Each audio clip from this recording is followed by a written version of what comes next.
Eu vou passar a palavra para o nosso terceiro painelista, para o deputado Fogaça. Por favor.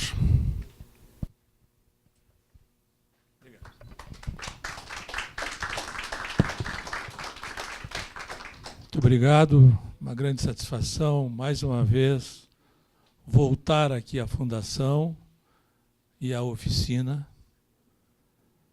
Me sinto como móveis e utensílios da casa. Por algumas décadas tenho vindo aqui, e principalmente nesses 15 anos, né, que coincidiram também com o meu mandato de prefeito na cidade de Porto Alegre. Agradeço muito ao Zé Mário por tudo isso, a toda a equipe, pela integração, pela colaboração, pela solidariedade, enfim, pela troca de informações, pela riquíssima contribuição que a oficina tem dado aos prefeitos e aquela modesta, parca contribuição que a gente, às vezes, também pode dar aqui numa palestra ou numa conversa, num debate. Saudar o Jan Wiosnik, presidente da Fundação, desejar a ele um momento talvez um pouco mais feliz no futuro em nosso país, porque eu também sou otimista e acho que a política é como a vida, né? A vida de uma pessoa não é eterna. Uma pessoa não é eterna, mas a vida pode ser eterna, né? Ou seja, a política continuará. A política prevalecerá. Porque a política é essencial. Sem ela, nenhum outro setor da vida pública ou das nossas vidas em comum, em comunidade, nenhum outro setor poderá crescer, poderá se desenvolver, poderá se aperfeiçoar ou avançar ou melhorar a vida das pessoas. Então, eu queria aqui, em primeiro lugar, afirmar, viu, prefeito, que está estreando e dando a sua generosa contribuição à vida pública. Eu quero aqui, depois de 40 anos como deputado estadual, deputado federal, senador 2 vezes, prefeito 2 vezes, deputado federal, 40 anos de mandato, eu quero aqui reafirmar a minha crença sólida e inabalável na essencialidade da política. Porque sem ela, nós não construímos regras, valores, respeito ao outro, solidariedade, construção comunitária de soluções que sirvam a todos. Quem faz isso não é a economia, não é a engenharia, não é nenhum ramo da atividade humana, a não ser a política por excelência. Ao mesmo tempo, ela também é vulnerável às deformações, ao erro, ao vício, ao crime, às práticas humanas mais danosas como nós conhecemos. Mas precisamos, sim, continuar construindo a política como nela nós acreditamos. Acho importante ter lembrado aqui no início a figura de Franco Montoro, não é? A essência, esta vertente poderosamente permanente ainda em muitos de nós da democracia cristã brasileira. Ian, nós temos uma vertente que vem de mais de 5 décadas da democracia cristã brasileira. O nome mais emblemático, mais representativo ao longo desses 50 anos tenha sido realmente o deputado governador Franco Montoro. Eu me lembrava disso agora recentemente, quando via a Angela Merkel sobressair-se de maneira muito expressiva e significativa no cenário internacional, diante das imensas crises que estamos vivendo, né? E a Angela Merkel, para mim, tem sido símbolo de 3 coisas absolutamente fundamentais neste momento da história da humanidade, no cenário internacional, a vida no planeta. Primeiro, a questão do humanismo, não é? A forma como ela conduziu a política de migrações no contexto da Europa, como ela liderou a posição mais correta num momento em que diversas nações ou diversos países tiveram atitudes politicamente equivocadas, não é? Então, a questão do humanismo. A outra questão importante é a questão da austeridade e da sustentabilidade econômica, né? O papel, talvez duro, mas absolutamente correto e saneador que ela teve frente à questão da Grécia, não é? Num momento de grande dubiedade, de grande conflito, a Alemanha assinalou e sinalizou um caminho através da liderança de Merkel, que me pareceu que foi assim definidor para o mundo. E, em terceiro lugar, a questão da integração.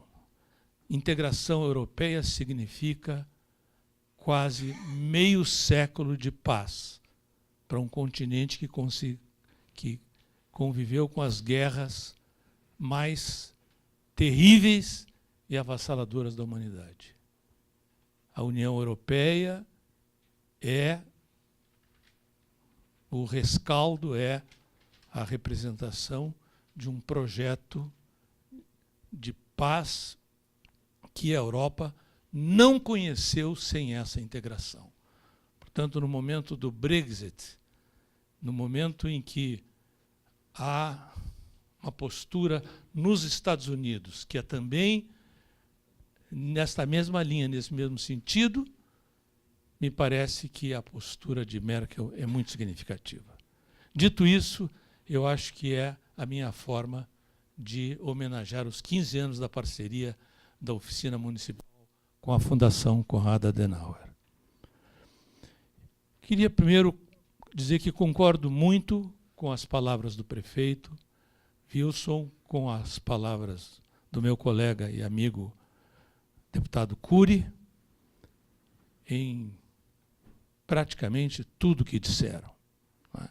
Concordância plena, e não quero acrescentar ao que eles disseram nada mais que não seja uma tentativa também de expressar a minha posição.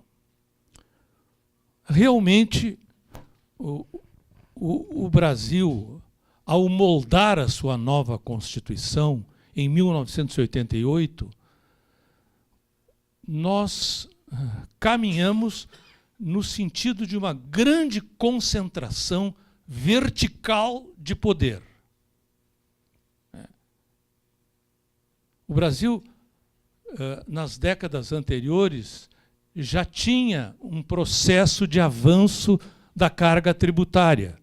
Mas vejam, em 1947, foi o primeiro ano em que se estudou a relação PIB e carga tributária, é o primeiro índice da história, a carga de tributos no Brasil representava 13,8%.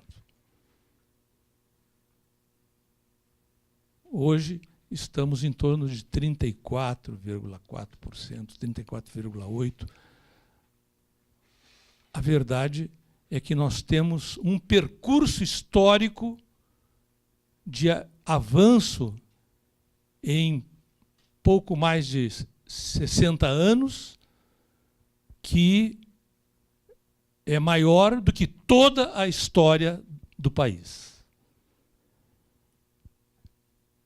E há aí 2 momentos em que isso realmente aconteceu. Primeiro, Foi a emenda constitucional número 18, no governo Castelo Branco, logo após o golpe militar, o governo militar se instala no Brasil, inicia-se o programa econômico do governo, o PAEG, instalado e promovido pelo presidente Castelo Branco, que dá realmente um repique enorme, um salto de 13% para quase 24% da nossa carga tributária. O que aconteceu após a Constituinte é também algo assustador. Porque quando nós fizemos a Constituição em 88, a carga tributária estava em torno de 24%, e com aquele desarranjo, digamos assim, aquela desarrumação institucional que foi o momento da nova Constituição, por estranho e incrível que pareça, houve uma redução da carga para 22% do PIB. E levou muita gente a pensar que a estrutura tributária montada pela nova Constituição seria desconcentradora e seria redutora dos padrões de cobrança de impostos e tributos no Brasil. Ledo engano. Muito ao contrário, a nova Constituição continha em si um potencial que conferia aos governantes o poder de um crescimento quase que ilimitado no aumento dos impostos. E aí confere perfeitamente o que Eduardo disse agora a respeito também, não só do governo Fernando Henrique, mas o governo Lula também, todos os governos que se sucederam pós-constituinte, nada fizeram senão aumentar a carga tributária, utilizando todo o potencial legal, todo o arsenal legislativo que foi propiciado pela Constituição. E se utilizando principalmente da criação ou do aumento das contribuições sociais, desde o PIS/COFINS, passando pela tal de CID na área de transportes, enfim, tudo que você possa imaginar, até a criação da CPMF, né, que acabou também sendo extinta, mas que durou um longo tempo e que concentrou recursos na União. Então, hoje, 57% do bolo tributário está concentrado nas mãos da União. O Eduardo defende que é 63%. Acho que aí é uma discussão de parâmetros, de critérios, mas o que importa dizer é que os estados e os municípios passaram a ser os primos pobres da República. Por outro lado, eu não vou aqui também esconder, e eu sei que não é politicamente incorreto, porque é verdadeiro. Nós criamos um modelo institucional na Constituição que favorece alguns estados do país e seus municípios e desfavorece outros estados e municípios. É a tentativa de reverter o desequilíbrio regional. O estado de São Paulo arrecada em impostos federais mais de 400 bilhões de reais e recebe quase que em torno de 10% disso como retorno da União. O resto é redistribuído no Brasil. O mesmo acontece com o estado do Rio Grande do Sul. Isso penaliza os nossos municípios. Mas esta é uma política que foi aprovada pela Constituinte, é reconhecida pela sociedade brasileira como uma política de redistribuição justa, buscando o equilíbrio econômico das regiões mais pobres e mais desfavorecidas. No entanto, quando vem uma crise como esta que nós estamos vivendo agora, essas coisas doem muito. Elas aparecem mais e se tornam excessivamente dolorosas para aqueles estados que, de certa forma, se sacrificam dentro desse processo. Não estou discutindo, estou apenas retratando para que se entenda também um pouco das dificuldades que nós vivemos. Acho importante dizer que, no contexto em que nós vivemos, no contexto político em que nós vivemos, é muito difícil que um governo possa tomar decisões tão cruciais, tão profundas, do ponto de vista do atingimento da vida direta, da vida pessoal, da vida individual dos cidadãos brasileiros. O governo Temer, por exemplo, é um governo quase que transitório, ou efetivamente muito transitório, de baixa densidade política, de níveis reduzidíssimos de apoio popular.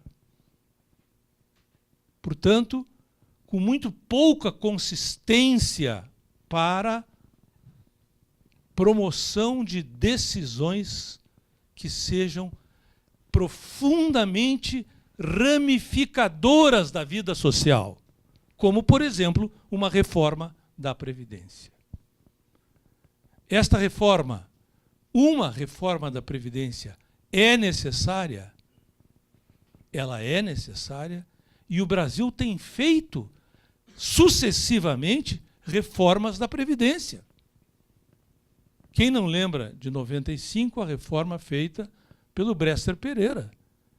Uma reforma que realmente alterou padrões de idade das aposentadorias, reduziu vantagens, não é?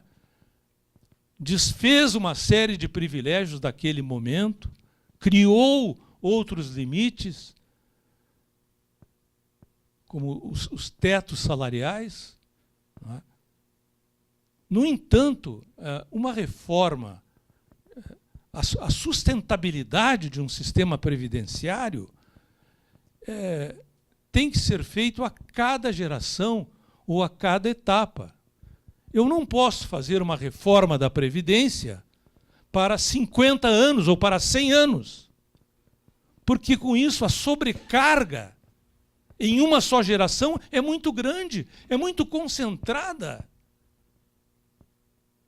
Reforma da Previdência tem que ser feita a cada etapa, cada geração tem que fazer assumir a sua responsabilidade para gerar sustentabilidade para as futuras. É um compromisso intergeneracional dessa geração com a outra e, portanto,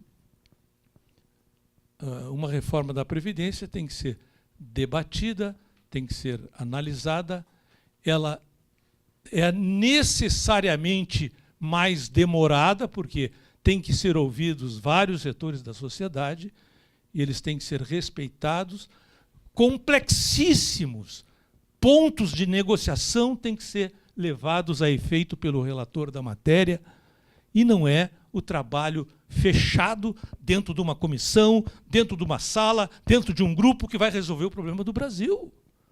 Isso não é legítimo, isso não é democrático. Isso não é adequado, principalmente não é adequado. Tem que haver uma reforma da Previdência, sim, por um governo que tenha força política, que tenha legitimidade, que tenha base de apoio, que tenha capacidade capilar de negociação, que consiga construir isso com seriedade e responsabilidade, como fez o governo Fernando Henrique através de Bresser Pereira em 1995. Foi duro, foi difícil, teve reação, mas foi legítimo e foi correto. E foi aceito pelo Brasil.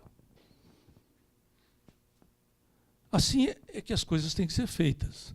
Na minha opinião, a modesta opinião de um simples deputado, entre 513 colegas lá em Brasília, e que tenho reiterado, não é, que a toque de caixa, que simplesmente fazendo algo que não seja respeitado, ouvido, um grupo, uma gama ampla e importante da sociedade brasileira, isto não conseguirá avançar. Vai ficar aí remando, remanchando e não indo adiante. Então, uma das questões essenciais, ao meu ver, nesse momento, o Ian falou a respeito da descrença, o descrédito que a sociedade brasileira tem em relação aos políticos, tem em relação à política, não é? Na verdade, é importante ter claro que, se nós não recobrarmos este crédito, esta credibilidade, esta nova densidade da força da política, obviamente, quase nada avançará. E os setores produtivos, os agentes econômicos, também vão encostar-se na parede, jogar-se para trás e aguardar os acontecimentos.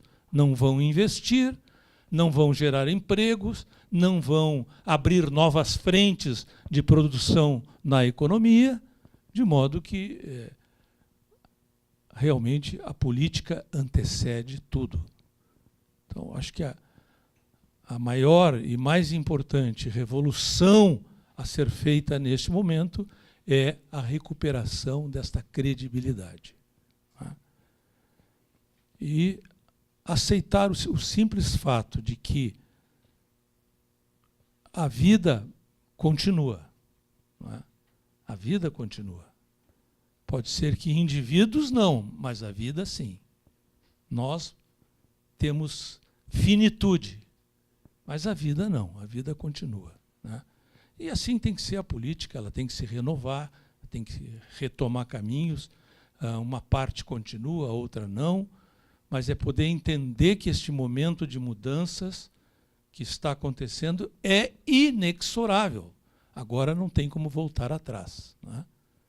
E temos que aceitar e, de certa maneira, até apoiar essas mudanças que estão aí acontecendo do modo como estão acontecendo. De fato, nos últimos anos, para encerrar, de fato, nos últimos anos, nós tivemos políticas indiretas que mostram a verticalidade da Constituição brasileira. Né? Quando se criou, por exemplo, a emenda constitucional que estabeleceu 25% como mínimo de investimento em educação para a União, estados e municípios, o que se fez foi, na verdade, impor aos municípios uma camisa de força que muitas vezes causou enormes prejuízos. Eu dou um exemplo da minha cidade de Porto Alegre. Porto Alegre não tem o maior número de escolas municipais do ensino fundamental, porque, historicamente, é uma característica da nossa cidade, o governo do Estado foi quem implantou as escolas do ensino fundamental. Então, nós não temos estrutura para gastar os 25%. Sobra dinheiro demais. Mas eu não posso deixar de dedicar 25% para a educação. Então, o que tem são professores programando viagens, o que é legítimo, de autoaperfeiçoamento, salários elevadíssimos, quase os mais altos salários do país, não é? Ganhando quase 3 vezes mais do que ganha um professor estadual, um professor do município. São as distorções da imposição de cima para baixo de uma política. No município de Porto Alegre não deveria ser 25%, mas é uma régua passada em todo mundo. Então, estou dando um exemplo aqui de como a verticalidade foi impondo camisas de força, não é? E becos sem saída para os municípios. Um outro é o do piso do magistério. Não é? Um deputado ou um ministro da Educação lá em Brasília decide que o salário nacional é tanto. E aí não pergunta qual é a situação real e econômica de cada cidade. E até vou dizer aqui o inverso. Para nós, de Porto Alegre, está bem. Coube perfeitamente o piso salarial imposto pelo governo. Mas todos os municípios do entorno têm sofrido enormemente com isso. Eu concordei muito com o Eduardo quando ele disse eu vim para evitar o pior, não tanto para fazer proposições. Mais ou menos é a minha postura também hoje na Câmara. Depois de 40 anos de mandato, Zé Mário, eu cheguei à conclusão que o que melhor pode fazer um homem com a experiência que eu tenho é evitar o pior. Não é? E a cada passo, a cada momento, tem um projeto de lei querendo impor atribuições e mais gastos, mais peso aos municípios. Então, o papel de alguém que defenda o municipalismo é ir lá tentar cortar essas coisas no seu nascedouro. Porque os deputados não têm pejo nenhum. Não tem pejo nenhum, não tem a mínima dor de culpa quando estabelecem lá uma série de atividades para o município, com os custos também sendo repassados ao município. Além do que, nós temos as chamadas transferências de custo indiretas. Não é? Quando o governo federal se propõe a construir uma UPA no município, que é um centro de saúde de especialidades, com atendimento médico, ele constrói o centro de saúde e depois quem contrata os médicos, os enfermeiros, enfim, contrata e mantém por 50, 60, 70, 100 anos é o município. Ou seja, gera um custo que o município não previu, talvez não quis e talvez não pudesse ter. É decidido e imposto numa hora indevida, inadequada para o município, sem fundamento orçamentário nenhum. O governo federal não pergunta se a previsão orçamentária do município, dentro dela cabe a manutenção de uma UPA nos próximos 10, 20, 30 anos. O programa de construção de creches da presidente Dilma, da mesma forma. Distribuiu creches, algumas foram construídas, outras não. As que foram construídas, quem mantém é o município. Porque também houve uma decisão federal de que o município deveria arcar com a educação infantil de 0 a 5 anos. Além de ampliar a educação, o ensino fundamental, a partir dos 6 anos. Ou seja, decisão burocrática com o chapéu alheio. Se decide e deixa os municípios ao Deus dará. Virem-se, resolvam vocês, achem o dinheiro, achem onde financiar um novo padrão, um novo modelo de educação. Enfim, essa tem sido a realidade. Evitar que coisas assim aconteçam hoje é uma tarefa magna de quem foi prefeito. É tarefa magna dentro do Congresso Nacional. Tentar, a toda hora, desativar essas bombas relógio que são preparadas por legisladores incautos, na minha opinião. Então, essa tem sido a nossa luta, não é? E nesse cenário, não é uma posição de, como eu disse, de reconstrução. A vida se refaz, a vida se reconstrói, a vida renasce. E é assim que a política tem que renascer também no Brasil. Muito obrigado. A apresentação do Fogaça. Também, mais uma vez, eu queria fazer 1 ou 2 comentários. O primeiro deles em relação aos partidos, ou aos cristãos democratas, ou aos democratas cristãos, né? Eu trabalhei bastante tempo com o Plínio Arruda Sampaio, que foi deputado federal constituinte pelo PT. Depois, em função das tropeções do PT, vamos dizer assim, ele resolveu sair e foi para o Partido Socialista, faleceu faz 3 anos, mais ou menos. Faleceu no dia que o Brasil levou uma sova da Alemanha de 7-1.